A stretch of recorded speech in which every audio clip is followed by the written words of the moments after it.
Welcome to Revenge Stories. I never expected betrayal to taste like wine and laughter. I sat there in my hotel room, fingers locked around my phone, watching the live stream that shattered whatever fragile illusions I had left. My mother, Patricia Sullivan, sat at the dining table, a half-filled glass of red in her hand, surrounded by the people who were supposed to be my family. Her voice, laced with exaggerated mockery, rang through the speaker. "Oh, please," she scoffed, rolling her eyes dramatically. "My daughter thinks selling houses makes her successful. She couldn't hack it in nursing school, and now she's just wandering through life like some desperate failure." Aunt Patricia chuckled. My uncle nodded in agreement. The room erupted into amused snickers, as if my entire existence was nothing more than a joke to them. The words should have burned, but what hurt more was how effortlessly they flowed from my mother's mouth. As if I hadn't spent the last 5 years breaking myself to keep her comfortable. As if I hadn't emptied my savings account to pay for her treatments. As if I hadn't put my life, my dreams on hold to care for her while she sipped her expensive wine, purchased with the very money she ridiculed me for earning. My cousin Jenna had sent me the link. Her message had been simple. "You need to see this. I'm so sorry. Such a small word. Such an empty word. What was she sorry for? For recording it? For sending it? Or for finally showing me the truth I had refused to see for years?" I swallowed down the lump in my throat, forcing my eyes to stay open as the video continued. "She acts like selling a house every few months makes her some big shot," my mother continued, shaking her head in mock pity. "It's such a shame. She had all these grand dreams of becoming a nurse, and now she just sells houses to people who actually succeeded in life." My hands curled into fists, nails digging into my palms. I could feel the sting, but I welcomed it. Anything was better than the suffocating weight pressing against my chest. She just doesn't have what it takes. That was the moment. The exact moment something inside me snapped. Because I had what it took. I had the strength to survive when life threw everything at me. I had the resilience to rebuild when things fell apart. I had the discipline to sacrifice my own ambitions for her. But the one thing I didn't have, the one thing I had spent my whole life craving, was her approval. And I never would. The realization didn't hurt as much as I thought it would. No, it was liberating. My phone buzzed. Another message from Jenna. "Do you want me to take the video down?" I stared at the screen for a long moment before replying. "No. Leave it up." The drive back from Providence the next morning was a blur. I barely remembered the highway exits or the monotonous radio chatter. My mind was a storm, replaying every sacrifice, every sleepless night, every bill I had fought to pay while my mother sat comfortably in the home I had kept for her. By the time I pulled into my driveway, the decision had solidified in my veins like steel. I was done. Jenna met me at a coffee shop, her face etched with guilt. She looked younger than her 16 years in that moment, shifting uncomfortably in her seat. "I didn't know she would say those things," she blurted as I sat down. "I was just recording for my channel. I didn't realize until it was too late." And then, I held up a hand, cutting her off. "I need to thank you." Jenna blinked. "For what?" I slid a folder across the table. She hesitated before opening it, her brows furrowing as she flipped through page after page of medical bills, insurance statements, and bank withdrawals.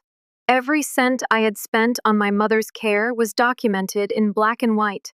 5 years worth of proof. "This is $100,000, Jenna whispered, her hands trembling as she held one of the receipts. I put my entire life on hold for her," I said, my voice surprisingly steady. "My nursing degree, my savings, my future. Everything went into making sure she had what she needed." Jenna looked up at me, anger flickering in her eyes. "And she calls you a failure?" I exhaled slowly. "Not anymore. What are you going to do?" I took the folder back, my decision crystallizing as I spoke. "I'm removing myself from her accounts." "She'll have to figure it out on her own." Jenna's lips parted slightly. "You're not going to confront her?" I shook my head. What would be the point? She'd just deny it, or spin it so I'm the villain. Jenna hesitated, then gave a slow nod. "She's going to freak out. That's not my problem anymore." I pulled out my phone and opened my banking app. With a few taps, one transferred the money I had been setting aside, the money I had planned to use for her next round of treatments, into my personal savings. My heart should have pounded. My breath should have hitched. But instead, I felt something I hadn't felt in years: relief. Jenna's phone buzzed. She glanced at it, then grimaced. She's already blowing up the family group chat.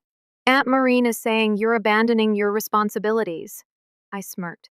Good. They can take over for a while. Jenna studied me for a moment before leaning back in her chair, a slow grin spreading across her face. You know, I think I'd pay money to see her face when she realizes what's happening. I met her gaze, my smirk turning sharp. Oh, don't worry, I said, taking a sip of my coffee. This is just the beginning. I expected the fallout. I just didn't expect it to happen so fast. By the time I got home that evening, my phone was vibrating nonstop. Missed calls, angry texts, unread voicemails. My mother had unleashed a storm, and the rest of the family was caught in the winds. I didn't bother opening any of the messages. I already knew what they would say. How could you do this? She's your mother. You're being selfish. Fix this before you regret it. The same tired accusations, the same empty manipulations. But this time, they didn't touch me. This time, I didn't feel the old pull of guilt, because I wasn't the one who needed to explain anything. They did. By noon the next day, the first cracks began to show. Jenna sent me screenshots from the family group chat. My mother, after discovering the insurance changes, had called Aunt Maureen in hysterics. She left me to die. I have no coverage, no money. I don't even know how I'm going to afford my next appointment. Aunt Maureen, ever the enabler, immediately turned on me. You can't seriously leave her like this, Sinead. Do you know what medical debt can do to a person? Jenna, God bless her, had replied with a single image, my spreadsheet. The breakdown of every cent I'd spent on my mother's medical care. The total at the bottom, $127,843.56, was circled in red. The chat had gone silent for a full 20 minutes after that. Then came the deflection. That was your choice, Aunt Maureen had typed. No one forced you to do it. You're her daughter. That's what family does. And finally, the inevitable attempt at rewriting history. I'm sure she didn't mean what she said in that video. You took it too personally, I almost laughed. Almost. Instead, I sent Jenna a single text. Keep watching. This isn't over yet. I had spent 5 years cleaning up my mother's mess, making sure she never had to face the consequences of her own actions. That ended today. I took my time, meticulously severing every last financial tie that bound us. My mother had no idea how much I had shielded her from. That was about to change. First, I called the pharmacy and canceled the automatic payments linked to my account. If she wanted her medications, she'd have to pay for them herself. Next, I called the utilities. The house she lived in, the one I had continued paying for, even after I moved out. The electricity, the water, the gas, all of it was in my name. And as of that afternoon, all of it was shut off. Then, the final step, the mortgage. I had never transferred the deed to my mother. I had intended to, once I felt she was stable enough to manage it herself. That had never happened. So technically, it wasn't her house, it was mine.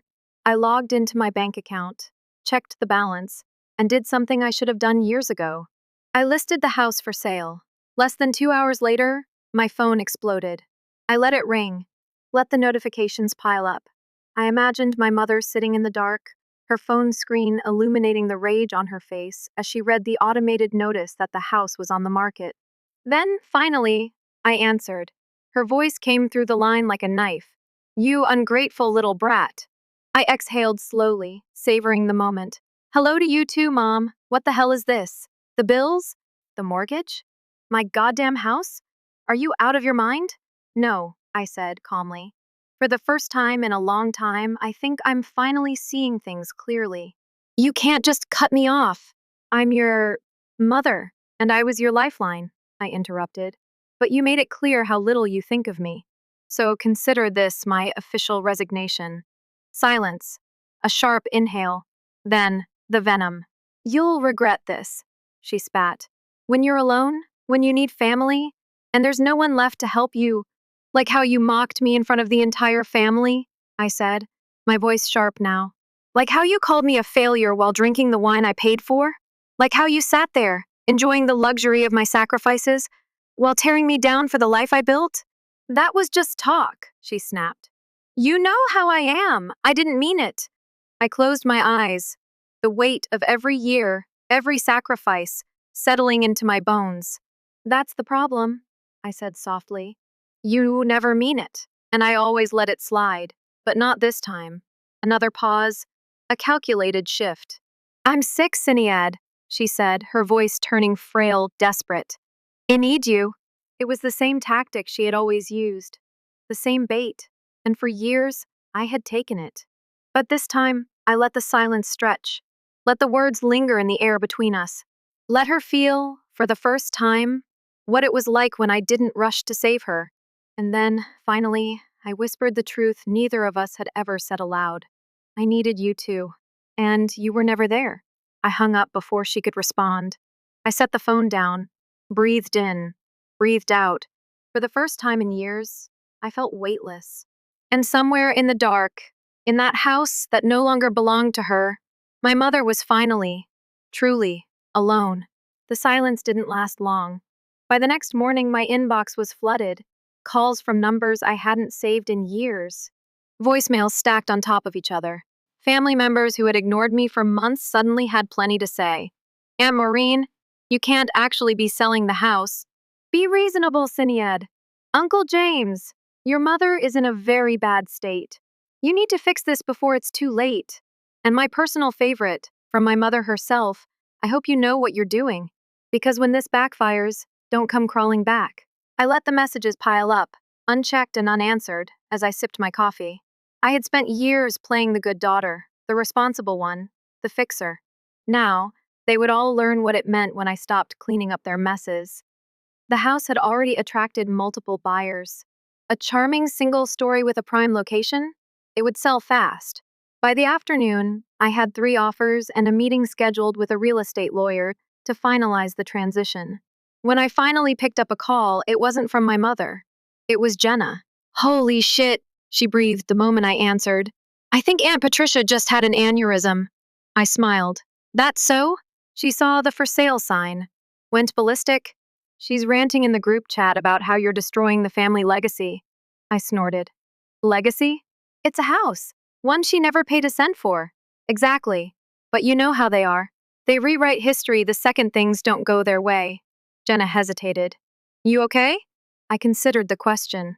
The old me would have felt guilty. The old me would have second-guessed herself. The old me would have caved. But that version of me had died the moment I saw that video. I'm good, I said simply. Better than I've been in years, Jenna exhaled in relief. Good. Because, Mom's on her way to your place. I frowned. Aunt Maureen? Yeah. And she's bringing your mother. I sighed, already knowing how this would go. My mother had never fought her own battles. She always had someone else do the dirty work. And Aunt Maureen had always been her most loyal soldier. I'll handle it, I said, setting down my coffee. Thanks for the heads up. Jenna hesitated again. If you need me, I know. And I did. More than she realized. I ended the call and went to the front door, watching as a sleek black car pulled into my driveway. 2 figures stepped out, one marching forward with a look of barely contained fury, the other trailing behind, looking fragile and wounded. Showtime. The doorbell rang. 3 sharp, angry chimes. I opened it slowly, keeping my expression unreadable. Aunt Maureen. She didn't bother with pleasantries. This has gone far enough. I leaned against the doorframe. Has it? You're selling her house? She gestured wildly at my mother, who stood behind her with glassy, teary eyes, playing the role of the abandoned victim perfectly. Where is she supposed to go? I folded my arms. Not my problem. Aunt Maureen's eyes blazed. She is your mother, and I was her caretaker for 5 years, unpaid, while she belittled me behind my back and laughed at my sacrifices. My voice remained calm, but there was steel beneath it. That ends now. She didn't mean those things. Stop. My voice cut through the air like a blade. Just stop. I know exactly what she meant. And so do you. Aunt Marine's mouth opened, then closed. My mother, who had remained quiet up until this point, finally stepped forward, voice shaking. Sinead, honey, I, I wasn't thinking when I said those things. You know how I get after a few drinks.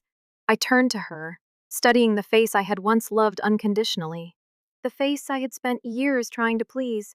You weren't drunk, I said, my voice eerily soft. You were comfortable. You didn't think I'd ever hear it, and you certainly didn't think I'd ever do anything about it. Her lip trembled. You're really going to throw me out?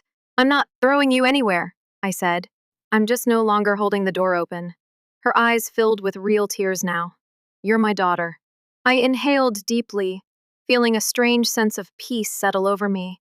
And I deserved a mother who loved me more than she needed me. Silence. Thick, suffocating silence. Aunt Maureen looked between us, her anger shifting into something closer to disbelief. You don't mean this, she said weakly. But I did. I had never meant anything more in my life.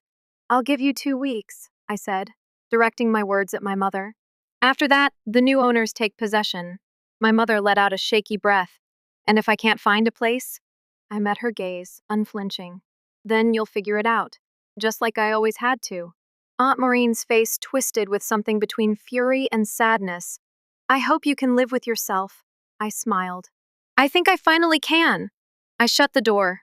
The shouting started immediately, Aunt Maureen's voice rising, my mother's sobs growing louder. But I didn't care. For the first time in my life, I wasn't afraid of their anger. I walked to the kitchen, picked up my coffee, and took a slow sip. 2 weeks, then she'd be gone. And I would be free. The first week passed in silence. No calls, no messages, no desperate knocks on my door, nothing. For a while, I thought my mother had finally accepted her fate, that she had packed her things and was figuring out her own life for once. Maybe, just maybe, she had realized that I wasn't coming back to fix things. But I should have known better. The reckoning always comes. It was late, just after 10, when the pounding on my front door started. Not a polite knock, not an uncertain tap. This was the kind of knocking that belonged to someone who had lost all sense of reason. I sighed, setting my glass of wine down. I had been expecting this, just not tonight. I took my time walking to the door, savoring the moment, letting the power of it settle in my bones before I swung it open. And there she was. Patricia Sullivan stood on my doorstep, disheveled and wild-eyed, her hair a mess, her clothes wrinkled, her face streaked with tears.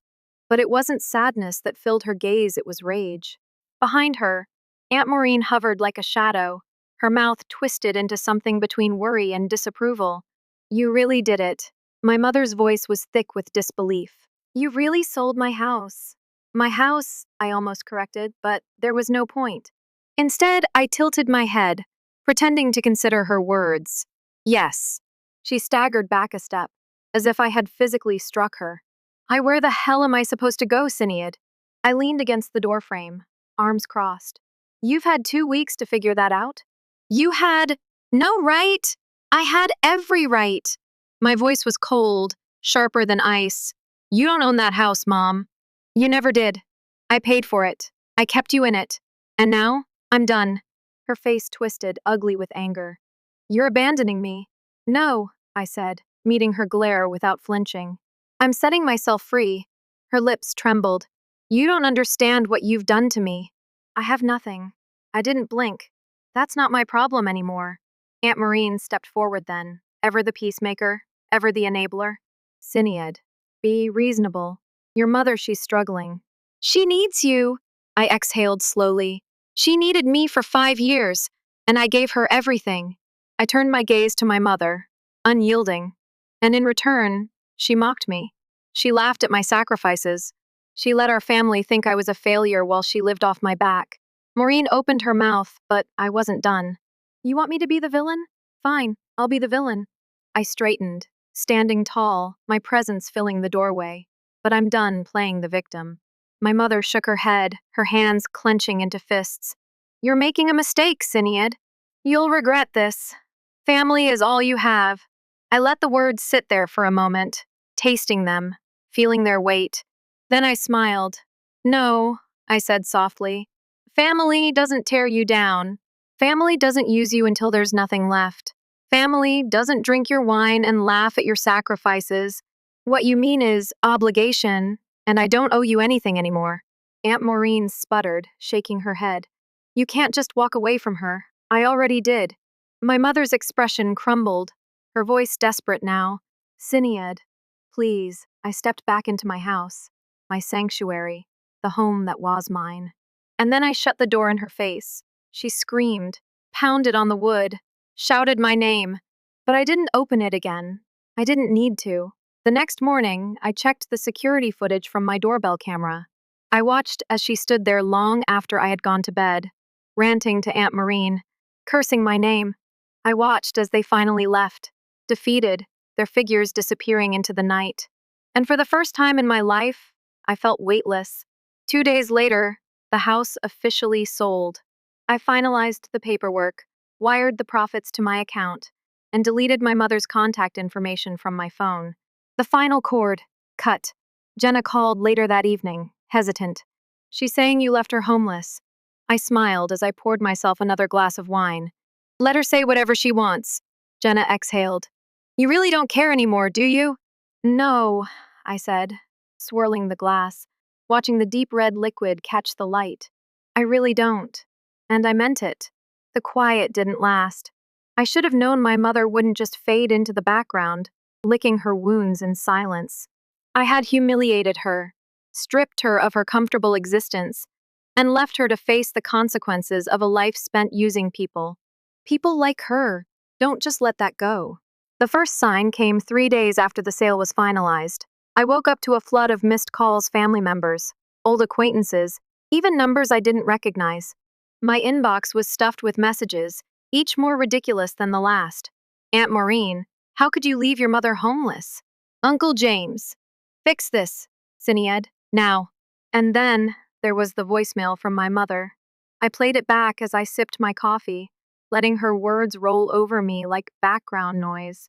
I hope you're happy, she spat, her voice raw with rage. You've ruined my life. I have nothing because of you, but don't think for a second that you're free. Family doesn't just disappear, Sinead. You'll regret this. I deleted it without a second thought. That evening, Jenna called. Okay, so, you're trending. I frowned. What? On Facebook. She hesitated. Your mom wrote this long post about how you betrayed her. It's all over the family group. And some of the relatives are, well, they're eating it up. I sighed, already knowing exactly what it said without having to read it. My mother had always been a master of playing the victim. I could imagine the words perfectly. My ungrateful daughter stole my home. She abandoned me after everything I did for her. Now I'm struggling to survive while she enjoys the money she got from selling the house. I raised her in.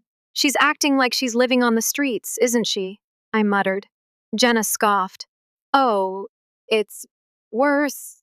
She's implying that she's practically starving. But get this, Uncle Patrick spotted her checking into a long-term rental downtown. A furnished apartment. She's not homeless.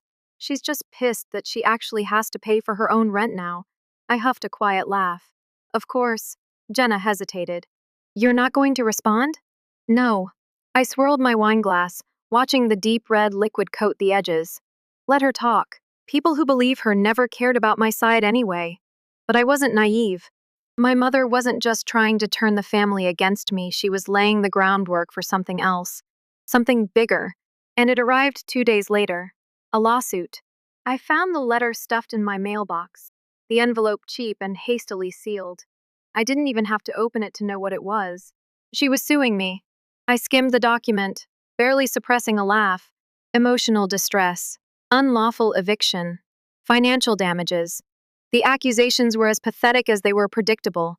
I set the papers down and reached for my phone. Jenna answered on the second ring. She's suing me. There was a long pause. Then, are you serious? Oh, completely. I scanned the nonsense claims again, shaking my head. She's claiming I stole the house from her. Wow. That's bold. Even for her. She won't win, I said simply. She has no case. The house was in my name. I have 5 years of financial records proving I paid for everything. But that's not the point, is it? Jenna's voice was quiet now. She doesn't expect to win. She just wants to make you suffer. I leaned back against the kitchen counter, exhaling slowly. Jenna was right. This wasn't about legality. This was about revenge, about making my life as miserable as possible for daring to walk away. She's trying to drain you, Jenna continued, force you into a long, drawn-out legal fight, waste your time and money. And under normal circumstances, she might have succeeded. But she underestimated me.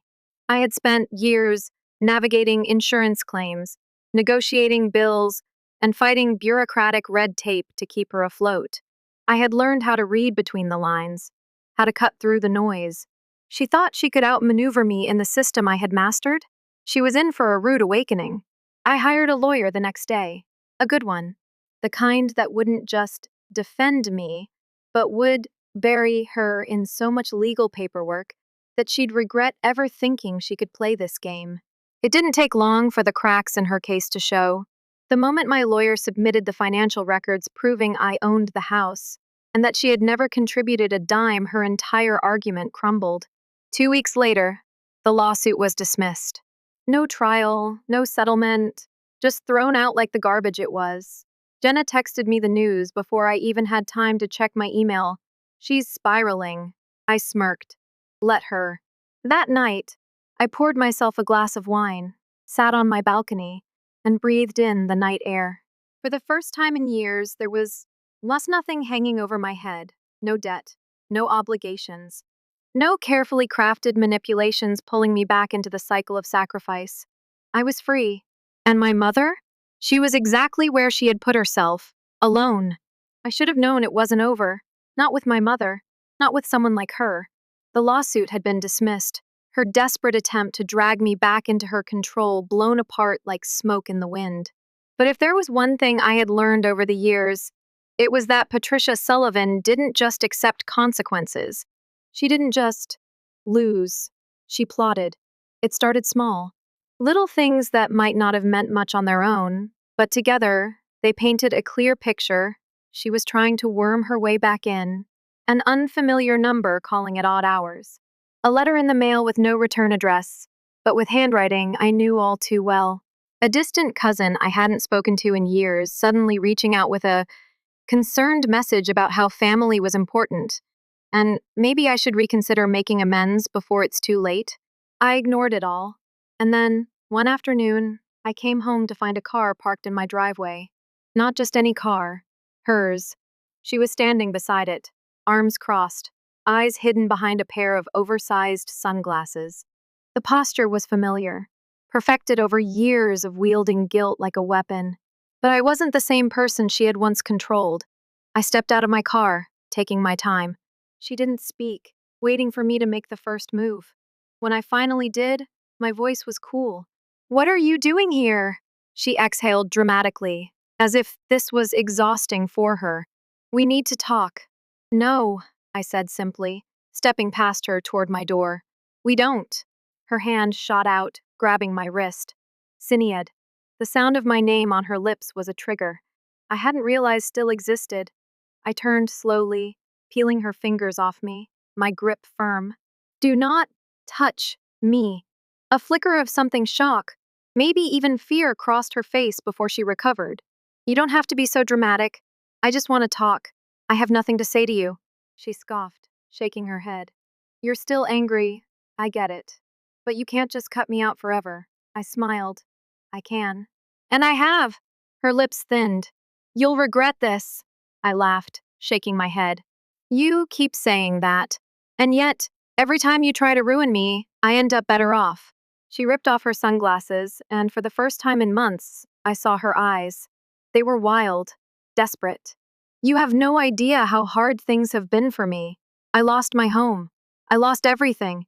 "You didn't lose anything," I said coldly. "You just finally had to pay your own way." Her jaw clenched, and for a second, I thought she might actually lash out.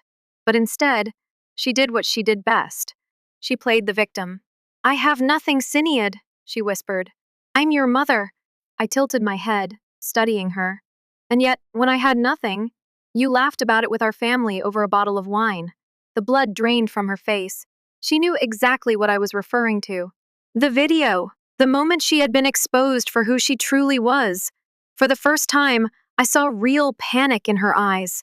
She swallowed hard, her voice soft now. I didn't mean it. I leaned in slightly. Yes. You did. She inhaled sharply, stepping back as if I had struck her. The old me would have crumbled at that look, at the manufactured guilt. But I wasn't that person anymore. I turned, unlocking my door. Leave. And don't come back. You're really going to do this? Her voice cracked. Tome? I looked at her one last time. The woman who had shaped so much of my life, for better or worse. I didn't do anything to. You, I said, quietly. You did this to yourself. I stepped inside and shut the door. She stood out there for a while. I watched through the peephole as she paced, as she pulled out her phone, as she debated her next move. But eventually, she got in her car and drove away. It wasn't the dramatic ending she wanted. There were no screaming matches, no final guilt-laced monologues. Just silence. I locked the door and exhaled slowly. For the first time, it really felt final. And it was.